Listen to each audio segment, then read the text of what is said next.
Okay, everybody, this is my spoiler review of The White Lotus Season 3, Episode 6, Denials. Let's start with everything going on with Piper, Timothy, and Victoria. And what a disturbing, crazy fake out this was, with Timothy imagining the fallout if he had committed suicide. Super dark, definitely the darkest thing we have seen in The White Lotus. So I was like, there's no way this actually is happening right now, and it wasn't. It was just him imagining it. And we'll get another one of these later in the episode, which we'll get to. I do think it's strange, though, how he's clearly high in the lorazepam, and Victoria still hasn't confronted him about it. We haven't seen that scene yet, because we see he's still taking them, and we see she's clearly not. So very weird that we haven't had that confrontation yet, but I think it's going to come. It must. Now, Lachlan being back there with Piper, he's going to stick up for her about her staying in Thailand. He says, sounds like it'd be a good experience. I mean, it's only a year. The guy has written some good books. And Saxon says back, name one. Buddhism for dipshits? That was so funny to me. Saxon has some great lines. And it's a props to Patrick Schwarzenegger, who I think is just crushing it in this role. And I love what his hair looks like this whole episode, the bedhead. Now, we really get into the bones here of Piper, which I'm excited to see. And we had her meet this monk finally.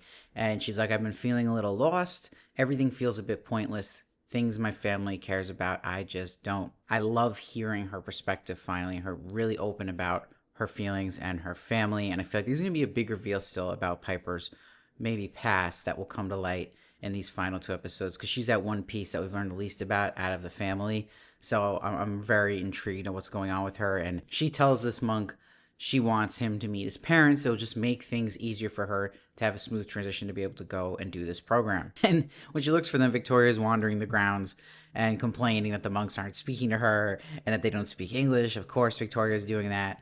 But Timothy just goes, and this got me excited because, again, it's going to my prediction. I've predicted long ago that Timothy's going to be ending up at this monastery and staying with Piper. And I really like it's kind of really pushing that way now. The monk says to him, many young people come here from your country with spiritual malaise, a lost connection with nature, with the family, with the spirit. What is left is the self-identity. So this is the big theme of the season, about identity.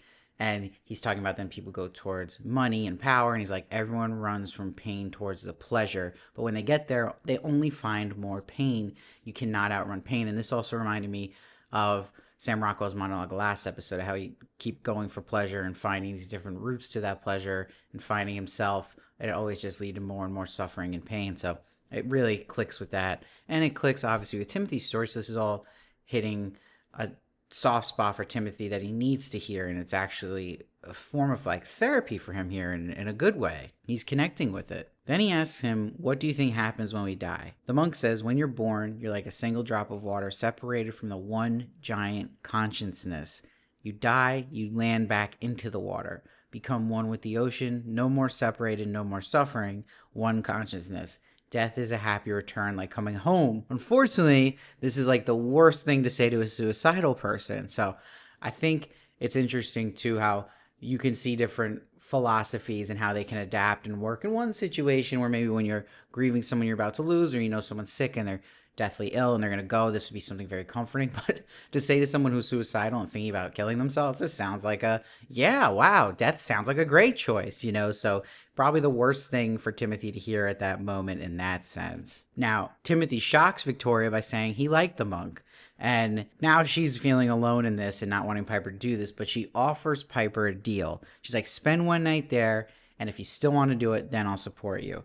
And she said she did the whole tour, saw how they live, and it's pretty grim. But this is coming from someone who's going to open up to Timothy, where she says she fears poverty and that she looks down on it and can't imagine living like that. So of course she's going to look at something like this and think it's grim. Now, speaking of this scene, Victoria back with Timothy at the resort, she goes, why would you encourage her to move to a monastery? What's next? You want her to shave her head and start banging a bongo in Times Square? That had me dying. Maybe her best line of the season. But she has this line to Timothy where she says, I don't want her thinking she'll be just fine if she is poor. She needs to fear poverty like everyone else we know. And Tim says, well, we got to teach our kids to be tough. What if we lose everything knowing this is what's coming? But she says, if we did, honestly, I don't know if I'd want to live.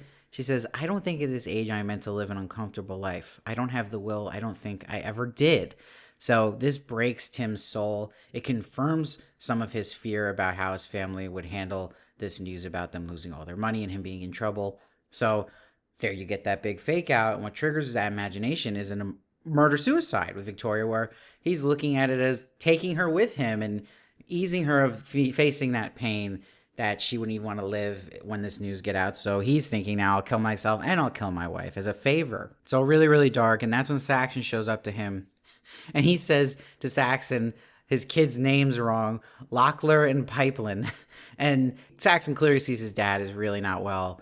But it gets him to agree to go to this dinner party. So this should be interesting, especially with Timothy being there now for the next episode. So I'm very interested to see what comes with Timothy's storyline. But I think he's still having these dark suicidal thoughts. But I really do think there's going to be a big moment with him and Piper at the end here, and a real awakening, and it's already starting to brew in him. So I've really liked Timothy's storyline so far, and I've really liked everything going on with the Rattlers so far. And speaking of, let's go to Saxon, Lachlan, and then we'll talk too about Chloe and Chelsea and their story. Now, it's interesting when we get these big montages now of what really went down that late morning after the Moon Festival. You see, we hear this Thai version. I think it's Of My Way by Frank Sinatra. It sounds like it. I tried Shazamming it, no luck. And I Googled it, no luck. But I think that's what it is. If it is, really cool. Otherwise, I like the song. But Saxon wakes up to his naked brother.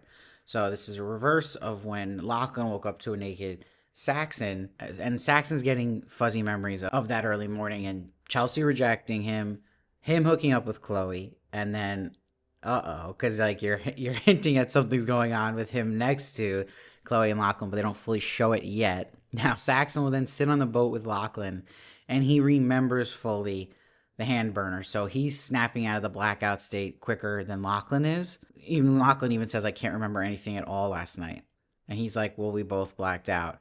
You see Saxon then goes and pukes, and it cuts to a dead blowfish, and the blowfish symbolizes a lot of the times the dangers of overconfidence because of the ability to inflate and appear threatening like a blowfish, and people who become boastful or overconfident situations where they're actually vulnerable. So this is obviously the situation Saxon finds himself in, so it's a perfect metaphor. Now, with Chloe, she tells Chelsea about Greg, and he's like, he thinks I hooked up with one of the brothers, and Chelsea's like, well, did you? And she's like, no, I hooked up with both of them, which was such a good line. And Chloe doesn't want it to end with Greg. She's like, I don't feel like finding someone else, and this is a good situation. So how many times have we heard that too when you talk to somebody and the reasons they're not getting out of a relationship with someone are these like unhealthy reasons? It's interesting too, because with Chelsea, she talks to Rick on the phone finally, and she's telling him again, this bad luck comes in threes. So you think about the three-way, and you think about everything going on with the three best friends, and it's really been a big theme of this season. Now we'll see Chloe at Greg's place, which is just this beautiful place. That lap pool is insane, and he knows Chloe did something, so he's like, you effed one of those brothers, how was it? And Greg's like, tell me which one you effed. And he's like, bring him over tonight. I need to deal with something and I need your help. So it's interesting, him saying that line. It cuts to the shrine of protection that Belinda made a sacrifice to in the beginning of the season. So as you worry for Belinda, it is a subtle reminder, I think, visually, that she's going to be okay, that she's protected. Now, Saxon sits with Chelsea by the pool. She can sense he is spooked out and something's off. And she tells him she rejected him because she has a boyfriend, and also says this boyfriend's not just a boyfriend, it's a soulmate. And she doesn't want to go back to this empty sex. And this is what she's dissing him on, is calling him soulless. And this cuts perfectly to Tim's talk with the monk, because it's a soulless man talking about that emptiness he is feeling too. And father and son both have that, and a lot of characters in the show obviously have that, and another big theme of this show. But a little harsh from Chelsea there. I think it's the first like really mean thing I think she said in the show. Now Chloe shows up then and straight up tells Saxon she told Greg that they hooked up, and she's like, he wasn't even jealous, seemed kind of turned on, which wasn't how I read it at all.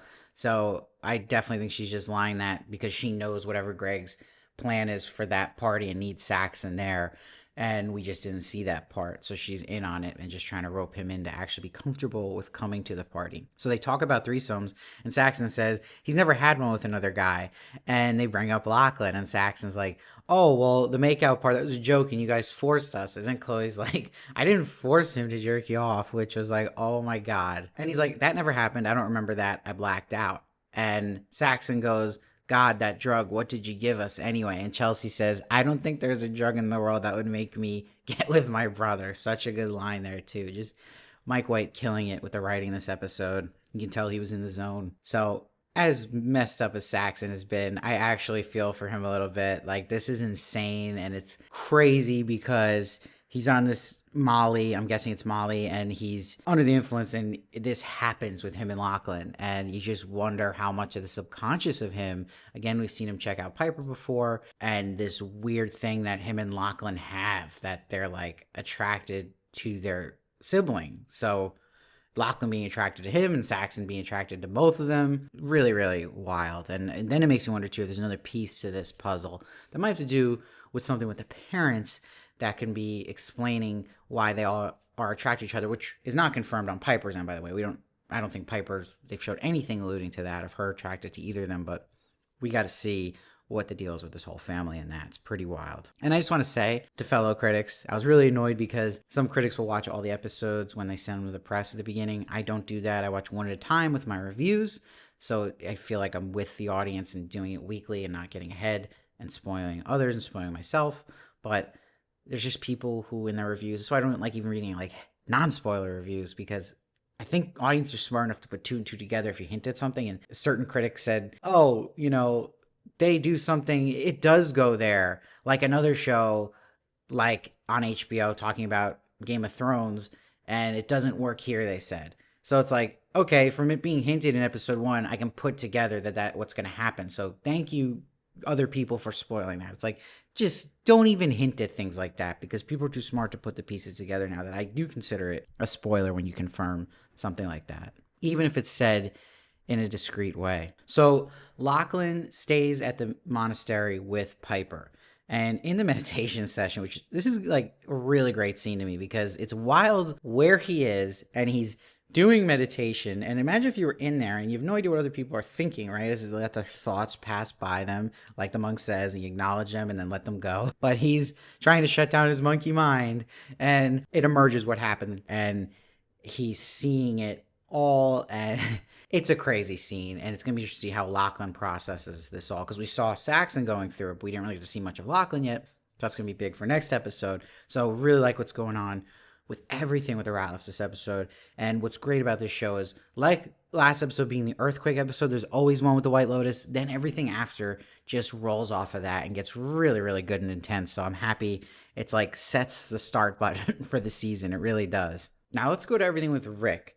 Now he meets with Citrola, and we see this is him continuing to pretend he's a Hollywood producer to her. I stupidly didn't remember when I was talking about what the role play would be Frank would be playing. Of course he's going to play the director that he needs that's going to lure her into a part that's not really a part.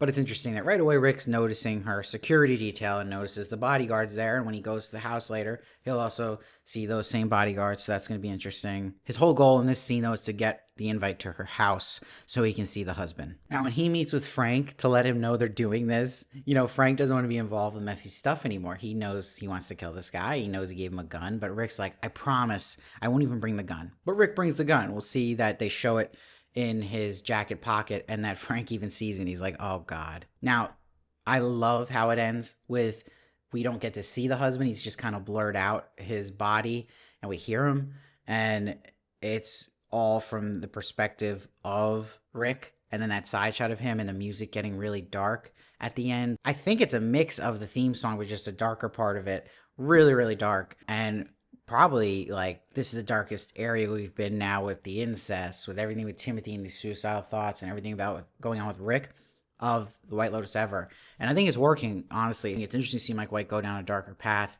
I'm very intrigued, and that ending episode on that really got me hyped for next week. And it being titled The Killer Instinct, it alludes to Guy Talk because of what we're going to point out when we get to Guy Talk's story. It's said in the gun range, but it's also going to be a part about that killer instinct in Rick. So I feel like next week's going to be a very, very big Rick episode, and it being the penultimate episode should be wild. So I'm very excited. Now let's go to the three best friends. So in the morning, Kate sees Valentine leaves Jaclyn's, and Kate immediately tells Laurie at breakfast she saw Valentine leave Jaclyn's. And you see Laurie's like, it's sad. She's an aging actress. She lives off male attention. She's like, I get that behavior at 25, but she's like, at 45? And I love Kate is like, I thought you were going to laugh about this information, but Kate knew what was really going to happen. She knew this was going to be that juicy bomb drop to get to kind of see Laurie do this. And we know, like, when people talk crap about each other, that can happen too. When you're the person delivering the information, there's a sick part of you that's excited to tell them, so you can see kind of like this drama unfold in front of your eyes. But you know, that part of that is that Kate does not obviously want the conversation with Jaclyn, and doesn't want Laurie mentioning this to Jaclyn at all, because she doesn't want to find out she told her. And of course Laurie will just straight up tell her that Kate told her. And I love when Laurie kind of gives Valentine that just ice to him when he comes to check on them. And meanwhile this is happening, Jaclyn's getting finally a phone call back from her husband. He's like, oh, was on set, my phone died, which just sounds like BS anyway. Now I love when Laurie says to Kate poolside, I have to say something because it just feels fake. Well, Jaclyn's right there. They did a good job of hiding her under the hat. And you see Kate's like, one person's fake is another person's good manners. So that's how they've been rolling, is talking about each other but never saying things to each other's face. But that's going to change because Laurie does have this part in her, especially when she's just ticked off and feels betrayed. She does want to be truthful. And Laurie brings it up straight to Jaclyn. Jaclyn's in complete denial. And Laurie says, why did you keep pushing him on me while it was always your plan to hook up with him yourself? And she's like, there was no plan. She's like, you're obviously mad about something or you wouldn't be coming at me like this. And you see Laurie's like, we're still the same people we were in the 10th grade, and going to just identity about people in this theme of the season, that these three best friends, are they really just the same people they've always been? And you see how Jaclyn and Laurie and these characters want to hold on to that youth and that identity they had, maybe even from the 10th grade. So it's fascinating to kind of see that kind of character study. And I love Jaclyn just goes back to reading her Barbra Streisand memoir. And you see back at the rooms, Kate says to Laurie, why are you antagonizing her? Laurie says back, look, I'm not like you. Sometimes I have to be honest. Oof. So now it's all feisty between these three now. And then Jaclyn says to Kate, do you know how much gossip I have to deal with? Then, like, my own friends, a few people I think I can trust, are talking about me behind my back. It's like, okay, Jaclyn, first off, you can't talk about trust and doing things behind people's backs when you just slept with Valentine. So it's so delusional. And it's that result, too, of Kate, when you're the person who spreads the information, now you have both parties mad at you. So this is what happens. It's very accurate portrayal. So I really like now this storyline. It's also really kicked up and getting really interesting. So we'll see now with three of them on the rift with each other here, where does this go? How does it wrap with this storyline in these next two episodes? I'd love to hear predictions on that too. Now let's go to everything with guy talk. So the go worker wants to go to the gun range at the end of the shift, but remember, he's got this date with Mook. Mook's excited for the date. I do wish we had at least one or two scenes with Mook's perspective, because I want to know what is going on in her head. She's kind of just a piece of Guy Talk's storyline, but there's not much to her character, which makes me suspicious of her too. I've seen good theories about her being in on it with this robbery, and you see how she's excited he got a gun and more responsibility, but I do think she's possibly keeping tabs on Mook, and maybe that's why they're keeping her so mysterious. Because if she's into him like we're seeing now and her agreeing to go on the date, because at first I didn't think she was into him, like, well, why? Let's get into that a little more. But Guy Talk goes into the Ratless room, takes a guess at what drawer has the gun, and of course it's the third row, so keeping on the themes of bad things in threes. So I don't know if it's luck there getting the gun, if it's destiny, but it's probably a bad sign. That gun, something bad's gonna happen. Maybe not though. You know, Guy Talk has great gun aim at the range. We see that, and that's when his friend says, but do you really have it in you? Do you have a killer instinct? And that's next week's title of the episode. But in that shots we heard around Zion from the beginning of the show, there's got to be some involvement somewhere with Guy Talk and that gun. You thought it might have been with Timothy or someone else because the gun was loose, but now that he has the gun, I'm thinking it's something heroic Guy Talk is doing, where we've always seen a gun used in a bad way. And so maybe this is something where he's actually does have that killer instinct, but protecting somebody who's actually attempted to getting killed. That's where I'm going so far with this, because it would pay off in his kind of story and who he is. Who knows? Maybe he prevents the bodyguards that he doesn't like from killing Rick. We'll see. But again, Guy Talk story's kind of there. It keeps the story going along that's been going on all season, but not the most interesting.